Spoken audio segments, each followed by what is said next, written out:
Hello, everyone. Thank you all so much for joining us for our first Tiger Talk of 2021. My name is Lindsay Bray, and I am the Senior Coordinator for Parent and Family Services here at the University of Memphis. Today we have Dr.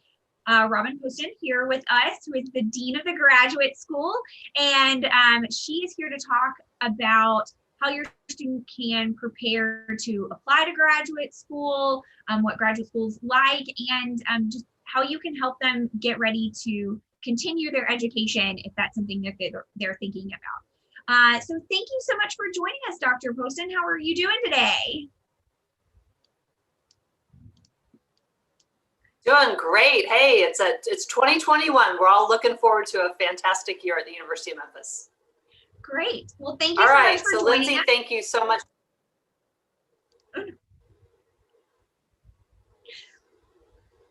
I'm going to turn it right over to you to tell us a little bit more about the graduate school. Okay, and I'm going to go ahead and pull up my slides if that's okay. Yes. All right, good.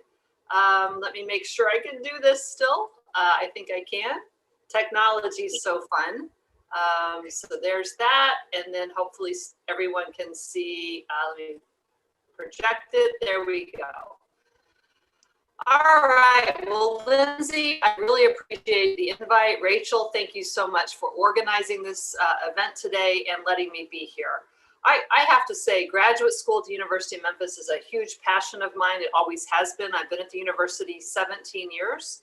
I've only seen the university get better and better and become a stronger research mission university, and of course, high quality in terms of rankings of our programs and the faculty that we hire in all the dimensions on campus. So it is a place to be. It is a place to join and to participate in if you want to learn and grow and find a way to build your skills and your capabilities. The University of Memphis currently has about 4,500. It's changing. That's why I have to think about the number. But about 4,500 graduate students out of a total 22,000 students. So about 1 in 5 students on campus are graduate level. So when you're walking across campus, every 5th student, that's a graduate student. So we're real proud of that. Okay, let me see if I can figure out how to advance my slides. There we go. So having said that, then we have a variety of programs students can choose from at the master's level, doctoral level, and then we have something called graduate certificates. So let's say you weren't really sure if graduate school's for you, and you want to take a 4 or 5 course program, and you actually earn a certificate. It goes on your transcript. It is something you have earned and is awarded to you by the University of Memphis. Your name goes in the graduation bulletin. It is a thing. It is a real thing. The good news about the certificates is typically, depends on the program, so please speak to an advisor about this if you're interested. But those classes can double count, so you're getting 2 things for your money, double count and also count for a master's and or a doctoral program.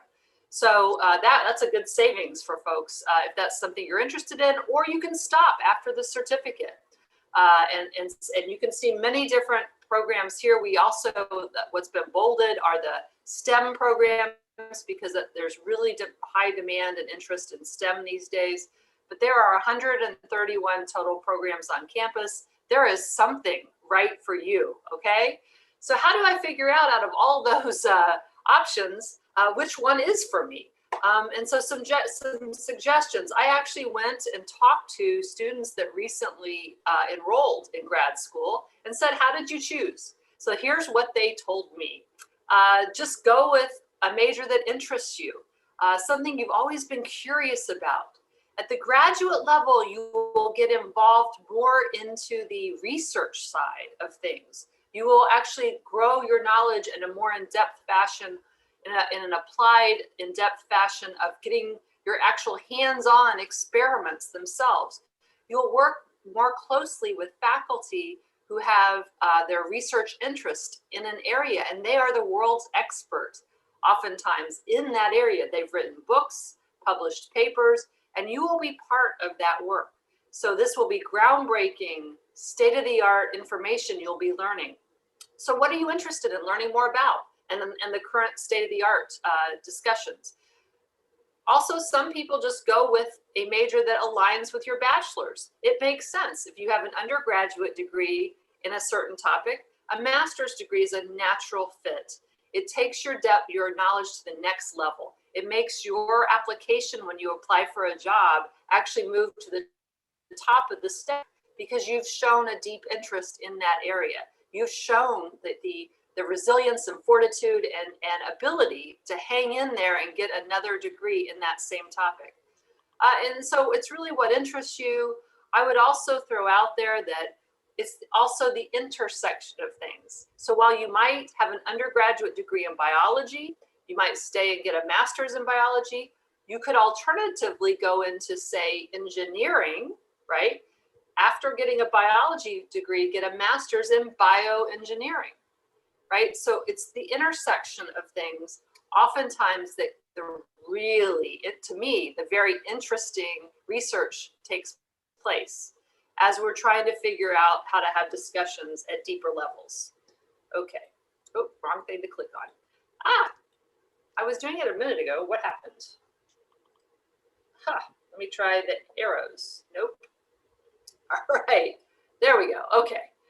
So why should you go to graduate school? You're investing in your future. Once you have a degree and that is stamped on your transcript, it is something you have for the rest of your life. You have earned it. You have shown you have the ability to stick with it and make it happen. You become more qualified for different jobs. So yes, as an undergrad, certainly there's good jobs out there. I would highly recommend pursuing the graduate school. So more on that in a minute. But the reality is figuring out how to expand your breadth of job opportunities. So when you have a master's degree, it opens more doors. Analysis has shown, especially in the state of Tennessee, and if you want that report, we have a copy of it on the graduate school website, and you're welcome to email me later. I can get you a copy. But your salaries, actually, the average salary in the state of Tennessee, especially, and then nationwide, is higher the more degrees you have. And by the way, professional degrees even more. So a law degree and getting a medical degree, even more. So, but regardless, the more degrees you have, the more qualified, the more ability to get higher paying jobs. You're broadening your knowledge, you're building yourself, you're investing in yourself and your own knowledge and capabilities. And the really cool part, a lot of people tell me, you make a lot of new friends at the graduate level. And it's a very diverse group of people. So you will meet people from all over the world, from all over the city that come and participate in our graduate programs and make long-lasting friendships and relationships. Okay, well, it happened again. Let me go to next slide. Okay, so I've told you a little bit, these are a little bit dated. This is from 2017. We've grown our graduate population significantly, well, about 400 or 500 students since then. And you'll see here some numbers and the staff ratios, especially at the graduate level, are very strong. Of course, U of M, they're very strong as well. We really pride ourselves on our ability to deliver good quality education for the price. Some basics, you guys know a lot about our campus already. Graduate students are right there with the undergraduate students. Our classes take place in the same classrooms, in the same buildings. And I had already said we were very diverse. There is graduate student housing as well available to students, and they're planning to build more. So we're excited about that. Graduate student housing, oftentimes students want to have a kitchen, so it's a little more self-sufficient from that aspect when it comes to grad students. We have a number, and this is just our top centers of excellence, but we have really more than a lot more than this in terms of research opportunities. And again, at the graduate levels where you get very involved in these centers of excellence and in other places where there are major research projects taking place, oftentimes funded by our federal government, our state government, and other major institutions. This is what we're most proud of. Lots of our programs have very top national US News and World Report rankings.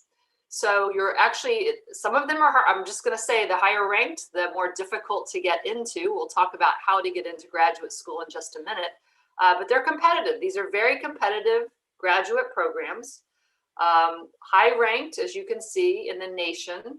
And so when you come out of that program, the faculty are well connected for jobs. They're well resourced in terms of helping students with their futures, and the reputation of the program is quite strong. So that's super helpful to you as a person coming out with that degree. I get asked the question, how long does it take? This is real data over the last 10 years. This is what it's taking our students to earn in our degrees. It looks like the right side's kind of been chopped off there. I don't know if y'all can see the whole slide. For some reason, it's not showing. But doctorates usually take around 4 to 6 years, any of these that are listed here. Graduate certificates, usually 2 years. People are typically working and taking classes at night for the grad certificates. And again, that's only 4 or 5 classes. But you can see a master's, oh, I'm sorry. Well, there you go.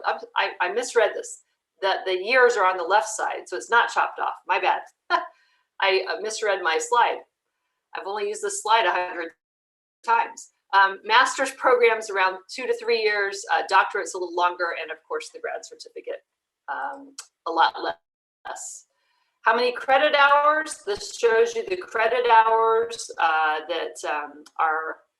which means a typical course, as you know, is 3 credit hours. So you can divide these by 3, and you will note what the typical program number of courses you need to take. It's not like an undergraduate program, right? Because undergraduate, you needed about 120 credit hours. So these are shorter in duration. They're more intense, though. I would say full-time for a graduate student is typically only 3 classes. It's a lot more work. It's not the same as being an undergrad. It is more in depth, and you'll probably have more reading and more homework than you had as an undergrad. So therefore, that's why you probably don't take as many classes, although we've had people do that. Then I get asked, what are the costs of being a graduate student? And the typical tuition runs in these amounts. And then, of course, you have other costs in terms of fees, course fees, personal expenses. So you can kind of get a rough estimate. But the typical master's degree, this would be for a master's program, is around $30,000. Obviously, some of these things you can save money on some of these items. So just to give you a rough idea. We did reduce our out-of-state graduate tuition by 30%, and then our international tuition by 10% to be competitive in those areas. So how can you fund your degree? There are, at the graduate level, there's still financial aid available. There's loans, scholarships, fellowships. Different departments have funding that comes through my office that's given to various programs. Well, it's given to all programs. For graduate assistantships, for that, you usually work about 10 or 20, it depends on what kind of assistantship you get, but you'll work 10 or 20 hours a week for the department, and they will pay all or some of your tuition and a small stipend to pay you for that work. So that's a nice perk if you're able to find one. They are across campus, and typically for high ability students, those can be available. And if you don't get one the first semester, often you'll get one the second or subsequent semesters, as well as the faculty start to know you and start to realize you would be someone that would be good to have around to help with projects. Work study, there's plenty of that available if you qualify. And then, of course, what we really appreciate is the employers in town often have, I think it's around $5,250 a year that they put toward tuition reimbursement. Now, you'll have to pay up front, but they will reimburse if you make a passing grade. It depends on the rules of that company, but that's available, which many people take advantage of. And so And the reason for the amount is the tax total that you can give an employee. You'd have to ask them more. I'm not totally understanding all the tax parts to that. We have world-class faculty. You can see many here, or several here that do groundbreaking research. More folks in more of our engineering and computer science areas that are very popular. Where do our students get jobs? Here's just a few. Many more students get jobs at smaller companies and many mid-tier companies. We are also a part of Global. So if you go on the Global website, you'll see 2/3 of the online programs that we offer fully online are graduate level. It's to provide the flexibility of those that are working or have families or maybe don't live in Memphis and want to complete their studies. So that is very available to you. You can check out what's available there. So great, you're like, Robin, this sounds fantastic. This is for me. I want to go to graduate school. Great. What do you need to do then to apply? You're going to need a bachelor's degree. You must complete your bachelor's degree. Now, there is one exception, which I highly recommend. In your last semester, you can participate, if your major allows it, in what's called an accelerated bachelor to master's program. You'll need to talk to your advisor and see if that's available to you. It's for high ability, high achieving students only. And again, that's defined by the department, by the program. So talk to them. And what's nice is you can start taking graduate classes as an undergrad student, paying undergrad tuition rates, which is less expensive. Take a graduate class and it counts for both your undergrad and your graduate school. So you'll get basically an early start, an accelerated start to your graduate studies if that's something of interest. Talk to your advisor, do it early because you need to plan out, because only certain courses can be used for that program. Some departments, some programs that you apply to at the graduate level do require entrance exams, but not all of them. And today with COVID, there's a lot of programs actually waiving the entrance exam when they normally require it, because right now it is so difficult to get access to the GRE or the GMAT or whatever other kinds of exams are out there. So do go check the website. If you have questions, email us. It's graduate admissions at Memphis. I'll provide that in a minute. The last slide has our contact info. Okay. Okay, so we have an application fee, depends on if you're a domestic or an international student. There's a lot more involved processing international applications, hence why the cost difference. And every single of our 131 programs has different requirements. They were allowed to set whatever their requirements were for they need to see certain information to make the acceptance decision.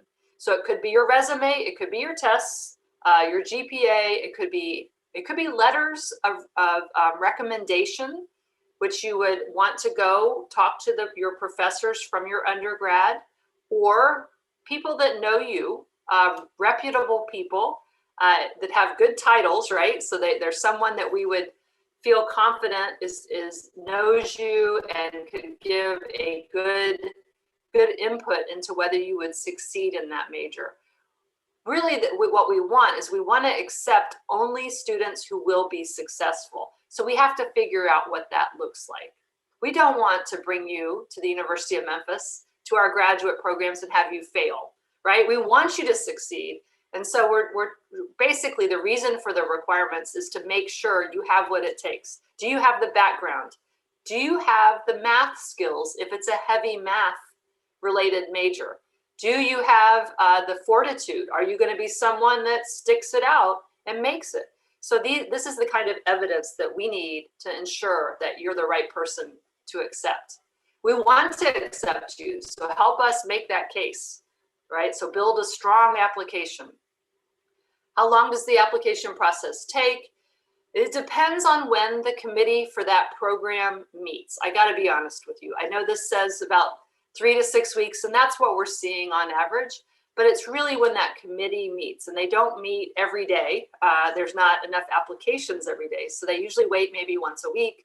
Some programs could wait once a month. Some of our top ranked programs are annual. They only meet once a year because they're top ranked. They have a deadline, you meet the deadline, and then they meet and make their decisions right after their deadline. So each department handles this differently. I would highly encourage reach out to that department, to either their department chair or their graduate advisor that's listed on their website, and ask them about all of this, okay? Some departments do have interviews. All of this, I'm not sure about the interviews, but everything else is done online through the graduate school website. And then of course, some programs have their own extra applications on their own websites. And again, we will help you with that. And the program can specifically help you as well with that advice. Best time to apply is when you're in undergrad. So you have all your information, you can easily submit it all. And by the way, since your study habits are strong, you can keep on studying and make it through a master's program pretty well. When you have those habits in place, you haven't been away from studying. Although I left and went to work and came back, and you just have to be disciplined if you do that. How do I know if I can be successful? We're not going to let you in if we don't think you are. So number one is get accepted. Number two, you're going to have to keep a positive mindset. Graduate school is not easy. I don't think undergrad is really easy. You made it through your undergrad, or you were on your way to do so this semester. And so the reality is, and what has helped you get through your undergrad? You kept a positive mindset, right? You stayed organized. You got your coursework done on time. Same thing at the graduate level. So how did you do in your undergrad? I think you'll probably see that in grad, you can do it. Maybe in your undergrad, you started out not so strong because you weren't used to it, and you got better and better. That's good. That's only going to benefit you at your graduate level, right? Are you inquisitive? Do you want to learn new things? Are you going to want to learn about groundbreaking research that's going on and be part of that? So if those are things that excite you, you're going to be successful. That's how it works at the graduate level. All right, who can help you? All of us are here across campus. Whether right now, many of us are working from home. You can see I'm at home, but many of us are working from home, but we are available. We hold online office hours. We do at the graduate school have people in the office every day. I am there every Monday. So if you want to come by and see me on a Monday face to face, come on by. We'll do it safely. But we have people in the office. All these offices on campus also do. And if they're not in their office, they're definitely available online. So please reach out. I'm going to say email.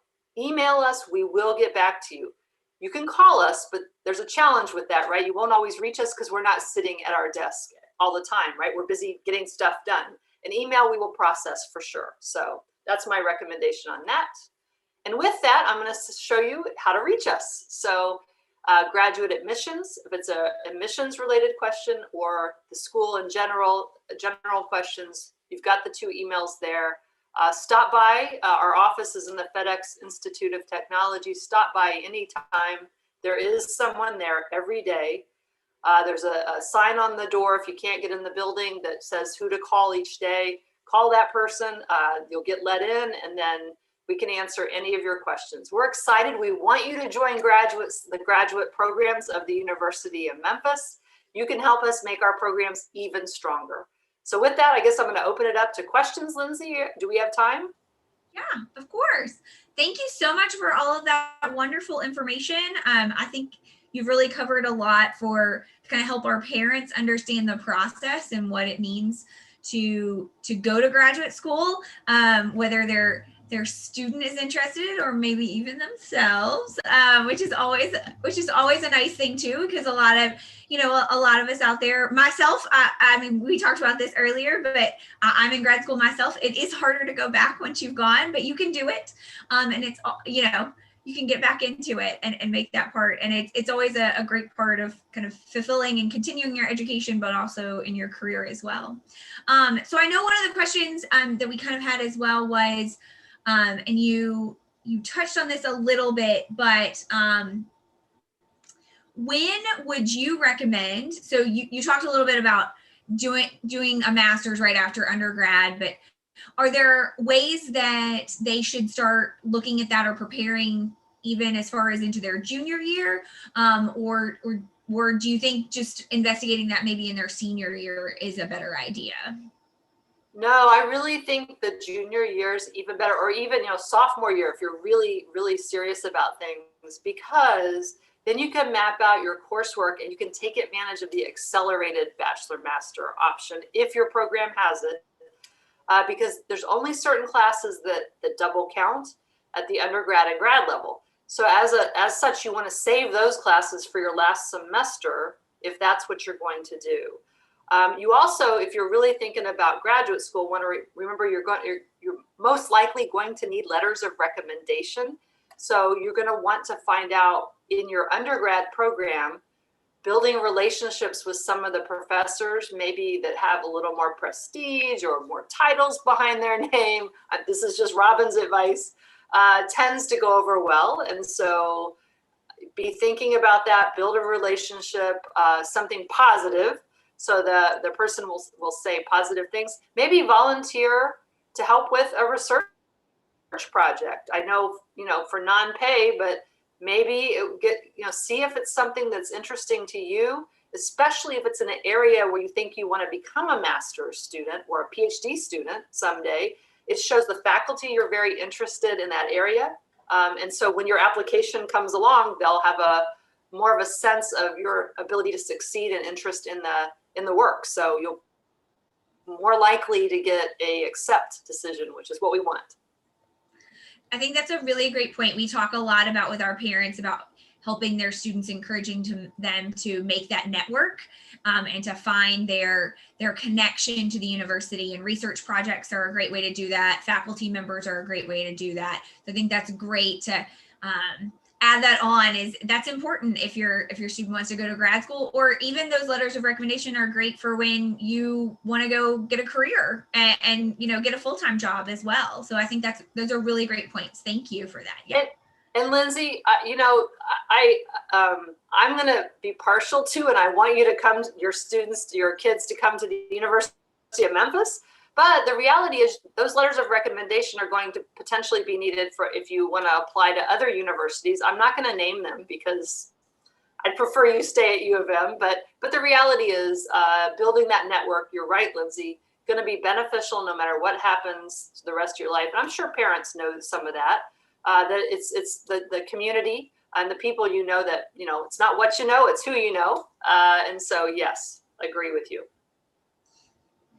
So you touched on this a little bit with graduate assistantships.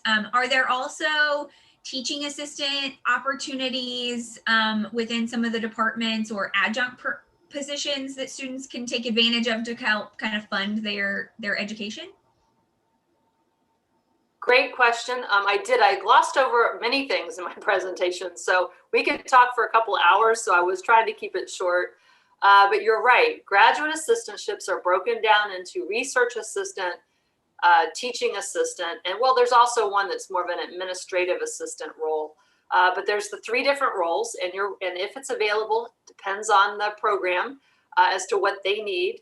But you can participate in a teaching assistantship where you will actually teach an undergraduate class. To teach per our accreditation rules, you have to have 15 credit hours in that topic at the graduate level.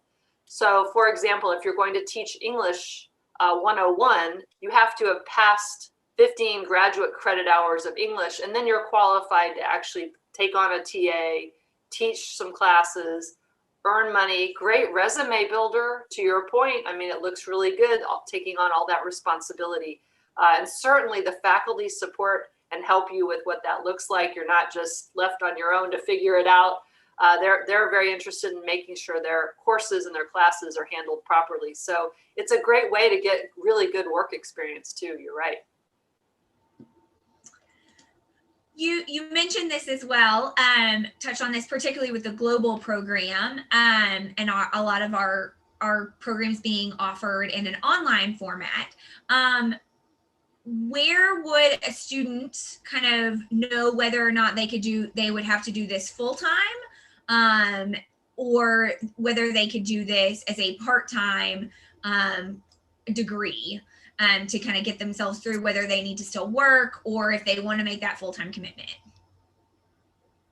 Wow, that is a great question too, Lindsay. So for example, we have a top-ranked program in audiology and speech pathology.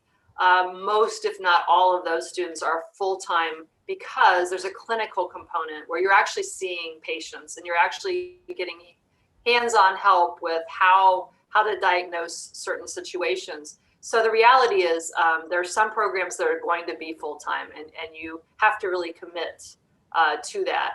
So I would say reach out to, again, the program director for that program. It'll be on their website of that. Usually what I do is I go to memphis.edu. I hit the search looks like a little magnifying glass. I then type in the topic. For example, you could say speech audiology graduate program advisor, and that person usually I think our website's pretty good when you use the search function, and you can find that person, send them an email and ask them how do typical students approach your program. Is it fully online? Is it part-time, full-time? I would say a majority of programs are totally flexible. You can go part-time, full-time. Look, no one's ever going to ask you how long it took you to get your degree. They're just going to ask you, do you have the degree? So it took me 6 years to get my PhD, but no one ever asked me that. So please don't share that with people. No, I'm kidding. But the reality is it takes what it takes in many cases. Sometimes we're working, and my master's program, it took me 5 years. I was working and taking classes at night. And so you have to do what's right for you and manage your life and all the responsibilities you have. I know many of our students have maybe families, work, maybe 2 jobs. And so fitting everything in. Now, graduate studies are challenging. So remember that when you do sign up, take it, know that that's a commitment and you will need to study. It's not something, those are not courses you can take and not study. So you'll need to know you can set aside time to dedicate to your graduate work, no matter what. And since we're kind of in the world of COVID, unfortunately, and a pandemic, I know some people are a little uncomfortable taking online classes. Do you have any advice for them, or are there some things that some of the departments have done to kind of make that transition a little bit easier? Well, I believe you're in our College of Education programs. I think the College of Education is outstanding, and so are other, the business school, Fogelman Executive, or Fogelman College of Business. Both have created very strong cohorts of students.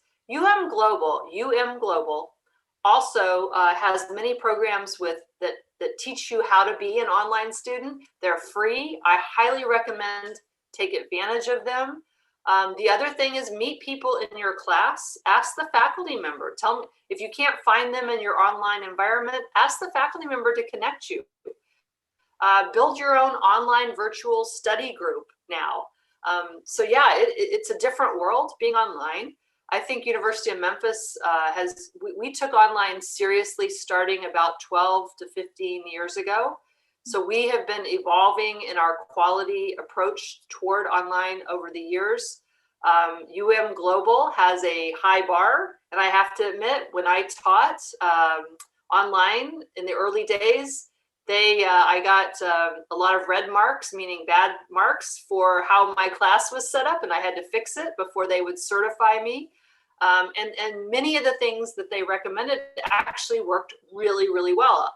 So they hold the faculty to a very high standard. Faculty don't always like that, just so you know. We like our autonomy, but the reality is we do at the University of Memphis take online serious. We hold a very high quality bar there. So as a student, I think you're entering a very good environment with a real professor, not real faculty, real deep research, deep knowledge folks, scholars are leading these classes that you're not going to get an adjunct or just some instructor. You're going to get really good at the graduate level. It's the same faculty that teach OnGround. Now, OnGround, I am going to say,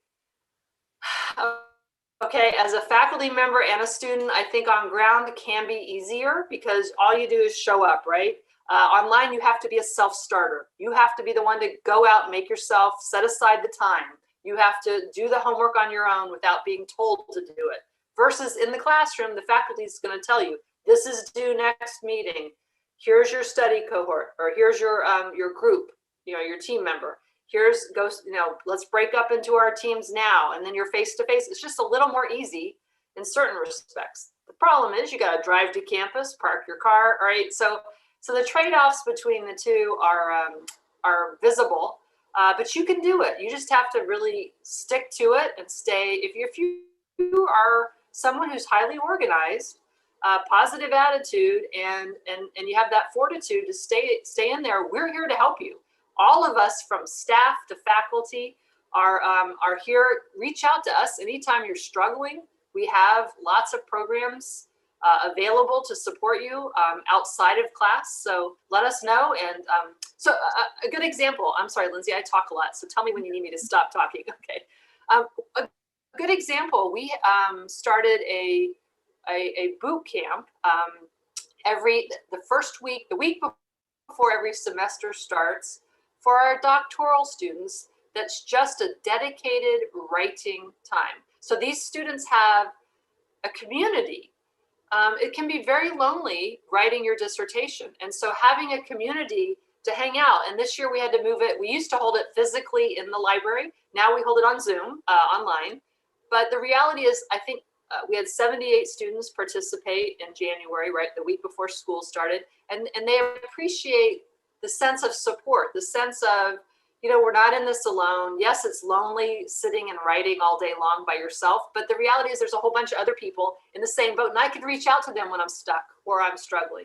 So I think the University of Memphis, we take it serious that we want to help you succeed.